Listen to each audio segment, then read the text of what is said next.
salue tous dans le nom de notre Seigneur Jésus-Christ de Nazareth. Que la gloire lui revienne encore ce matin. Comme de coutume, tous les mardis à la matinale prophétique de la cité prophétique des Royaux avec le prophète, avec Baba Uriel.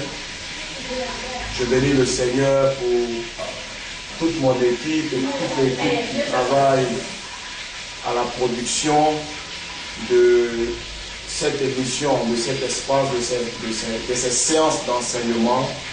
Ce matin, l'enseignement que je vais donner est un enseignement qui a bouleversé ma vie et qui m'a donné de comprendre que, au travers des épreuves, il y a toujours une bénédiction. J'ai compris un jour dans la parole de Dieu que quand Samson marchait aux vignes de Timna, il était avec son père et sa mère. Quand un jeune lion a surgi, quand il était avec son père et sa mère. La question que je me suis posée, je me suis demandé pourquoi le lion n'a pas bondi sur les trois, ou bien pourquoi il n'a pas bondi sur le père, pourquoi il n'a pas bondi sur la mère. Mais la réponse que Dieu m'a donnée, c'est que le père et la mère n'avaient pas sur leur vie la même parole qui était sur la vie de Samson. Quand il y a une parole sur ta vie, il bondit sur toi un lion. Mais apparemment, c'est un lion.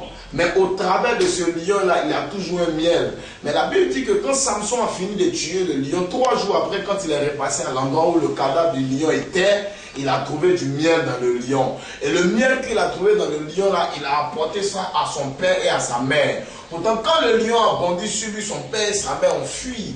Ils l'ont abandonné. Ça veut dire que souvent, il y a des situations dans lesquelles Dieu te met, certains membres de ta famille t'abandonnent, certains amis te rejettent, certains amis tiennent des propos qui ne te font pas plaisir. Mais Dieu permet qu'au travers de ces épreuves que tu traverses là, un miel saute. Et les mêmes personnes qui t'ont rejeté, qui t'ont injurié, qui t'ont insulté, c'est les mêmes personnes là qui vont profiter de ce miel là au nom de Jésus. C'était juste la salutation. Mais l'exhortation que je vais vous donner aujourd'hui se trouve en Exode chapitre 1, comme la semaine dernière, au verset 8, comme la semaine dernière. Ça veut dire que dans un même passage biblique, il peut y avoir plusieurs révélations. La semaine dernière, dans le même passage biblique, je vous ai donné l'enseignement sur la longueur d'avance. Mais aujourd'hui, je vais vous donner un autre enseignement. Exode chapitre 1, verset 8. Il est écrit ici, il se leva sur l'Égypte un nouveau roi, qui n'avait point connu Joseph. Il dit à son peuple, voilà, les enfants d'Israël forment un peuple plus nombreux et plus puissant que nous. Alors montrons-nous habiles à son égard, empêchons qu'il ne s'accroisse et que s'il survient une guerre, il ne se joigne à nos ennemis pour nous combattre et sortir ensuite du pays. Et l'on établit sur lui des chefs de corvée, afin de l'accabler de travaux pénibles. C'est ainsi qu'il bâtit les villes de Pithom et de Ramsès, pour servir de magasin à Pharaon. Mais plus on l'accablait, plus il multipliait et s'accroissait. Et l'on prit en aversion les enfants d'Israël. Ce qui m'intéresse dans cette portion des Écritures, c'est qu'on dit, il se leva sur l'Égypte un nouveau roi qui n'avait point connu Joseph. Ce passage m'amène à me poser une question. Est-ce que la Bible avait besoin d'ajouter qu'il se leva un nouveau roi qui ne connaissait pas Joseph? Est-ce que la Bible a besoin d'ajouter que le roi n'a pas connu Joseph? Mais quand j'ai lu un peu plus loin, je comprends pourquoi la Bible a ajouté qu'il n'a pas connu Joseph. C'est qu'un peu plus loin, la Bible dit que le nouveau roi qui n'a pas connu Joseph s'est mis à accabler les enfants d'Israël, s'est mis à persécuter les enfants d'Israël, s'est mis à leur créer beaucoup de problèmes, s'est mis à leur mettre des bâtons dans les roues. Mais quand je regarde ça, je comprends pourquoi la Bible ajoute que le nouveau roi n'a pas connu Joseph. Parce que si on dit qu'il n'a pas connu Joseph, ça veut dire qu'il n'a pas connu l'histoire de Joseph. S'il n'a pas connu l'histoire de Joseph, ça veut dire qu'il ne sait pas comment Joseph a fait pour se retrouver en Égypte. Parce que s'il savait comment Joseph avait fait pour se retrouver en Égypte, l'idée de persécuter le peuple d'Israël n'allait pas lui traverser la pensée. Parce que l'histoire de Joseph dit que c'est en le persécutant, en l'ayant trahi, en l'ayant vendu, en l'ayant mis en prison, après toutes ces persécutions lui ont servi d'escalier pour qu'il accède à sa bénédiction. Et comme le peuple d'Israël est de la même nature que Joseph, le nouveau pharaon devait savoir que ce genre de personnes dans ce peuple-là, c'est le genre de personnes, quand ils sont tranquilles, ils ne prospèrent pas. Quand on les laisse en paix, ils n'avancent pas. Quand on ne les touche pas, ils n'avancent pas. C'est quand on les touche, quand on les persécute, quand on leur met des bâtons dans les roues, c'est là qu'ils prospèrent. Mais regardez ce que la Bible dit un peu plus loin. La Bible dit, plus on les accablait, plus ils multipliaient davantage. Ça veut dire que quand tu es tranquille, quand le diable ne t'attaque pas, tu ne peux pas entrer dans ta destinée. Le nouveau pharaon ne savait pas que c'est quand les frères de Joseph l'ont vendu, c'est quand la femme de Potiphar l'a accusé, c'est quand les gens lui ont mis des bâtons dans les roues, quand on l'a accusé injustement, quand on l'a jeté dans le puits, c'est à ce moment-là que Dieu l'a introduit dans sa destinée. Si le nouveau pharaon savait ça, il aurait laissé le peuple en paix.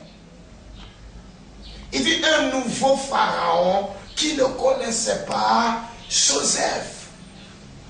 C'est un peu plus on le tape, plus il devient puissant. Plus on lui crée des problèmes, plus il devient grand. Et le nouveau pharaon n'avait pas compris. Il dit, créons-leur des problèmes, donnons-leur des travaux. Mais plus on leur donnait des travaux, la Bible dit le peuple multipliait et devenait de plus en plus puissant. La seule race sur la terre des hommes qui, quand ils n'ont pas de persécution, ils ne peuvent pas avancer, c'est les enfants de Dieu. Laisse-moi te dire une chose, bien-aimé. Tant que les sorciers de ta famille ne se sont pas levés contre toi, tant qu'ils ne t'ont pas persécuté, tu ne peux pas multiplier, tu ne peux pas devenir puissant. Plus on accablait le peuple de Dieu, il devenait puissant. Plus on t'accable, Dieu abrège le temps de ta souffrance. Plus on t'accable, Dieu abrège le temps de ton épreuve. Plus on te persécute, plus les sorciers t'attaquent, Dieu abrège le temps de tes épreuves et de tes souffrances. Parce que Dieu précipite sa main pour te venir en aide. La Bible dit il fallait que David attendait de mourir avant que Salomon prenne sa place. Mais quand Adonijah s'est levé pour s'auto-proclamer roi, David a abrégé le temps. La Bible dit qu'il n'était pas encore mort, mais il a mis Salomon roi à sa place. Ça veut dire que tant que les gens ne se sont pas levés contre ta place, contre ton poste, tant contre ta vie, Dieu ne peut pas venir à ton aide. La seule race que Dieu attend qu'on les persécute pour les bénir, c'est la race des enfants de Dieu. Si on te persécute aujourd'hui, bien-aimé, si on te persécute, si les gens de ta famille se lèvent contre toi, s'ils ont signé des décrets contre toi, laisse-moi te dire une chose, c'est parce qu'ils sont comme le pharaon qui ne connaissait pas Joseph. C'est parce qu'ils sont comme le pharaon qui ne connaissait pas l'histoire de Joseph. Ils ne savaient pas qu'avant que Joseph n'arrive là où il est, ils l'ont jeté dans un puits. Ils l'ont dépouillé de sa tunique. Ils l'ont vendu comme esclave. La femme de Potiphar a menti sur lui. Elle a rendu de faux témoignages sur lui. S'ils savaient ça, il aurait laissé le peuple en paix. Pour dire ceux-là, on ne les touche pas. Si plus on les touche, ils avancent. Plus on les tape, ils vont de l'avant. Les seules personnes qu'on persécute et que les persécutions deviennent des escaliers pour eux pour accéder à la hauteur, c'est les enfants de Dieu. Ils ne connaissent pas Joseph. On dit un nouveau pharaon qui n'a point connu Joseph. Ça veut dire qu'il n'a pas connu le Dieu de Joseph. Parce que s'il connaissait le Dieu de Joseph, il aurait su que le Dieu de Joseph utilise toujours les persécutions, les difficultés pour positionner ses enfants. La Bible dit, il se leva sur l'Égypte, un nouveau pharaon. Il devait se renseigner d'abord avant de persécuter le peuple d'Israël. Il devait demander, mais qui a envoyé le peuple d'Israël ici? Comment il s'est retrouvé ici, ce monsieur-là, avant d'envoyer le peuple d'Israël? Et les gens lui auraient dit, le monsieur qu'on appelle Joseph, c'est parce que ses frères l'ont persécuté, c'est parce qu'ils l'ont vendu, c'est parce qu'ils l'ont trahi, c'est parce qu'il s'est retrouvé en prison que son peuple s'est retrouvé ici. Parce que quand il s'est retrouvé en prison, de la prison, Dieu l'a fait entrer dans la gloire. Bien aimé, si le diable ne t'attaque pas, si les sorciers de ta famille ne t'attaquent pas, ce sera difficile pour toi de prospérer. Ce sera difficile pour toi de prospérer. Si les hommes ne t'attaquent pas, Si tu ne rencontres pas de difficultés, ce sera difficile pour toi de prospérer. Mais laisse-moi te dire, c'est au cœur des difficultés que Dieu fait ressortir ta valeur et ta qualité. Que Dieu te bénisse. C'était l'exhortation de la matinale prophétique de la cité prophétique des Ailes Royaux. Sois béni, que la paix du Seigneur soit avec toi. Je prie que ce message qui est une source de vie s'attache à ta vie, à ta destinée. Considère que si on te tape, c'est pour que tu avances.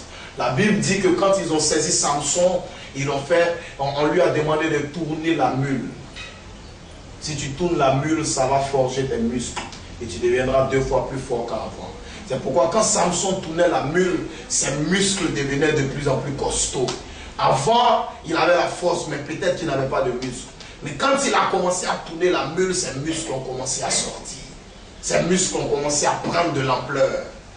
La mule, c'est les épreuves, c'est les difficultés. Que Dieu bénisse ta journée et que Dieu te bénisse abondamment. Shalom à toi. Amen. Amen.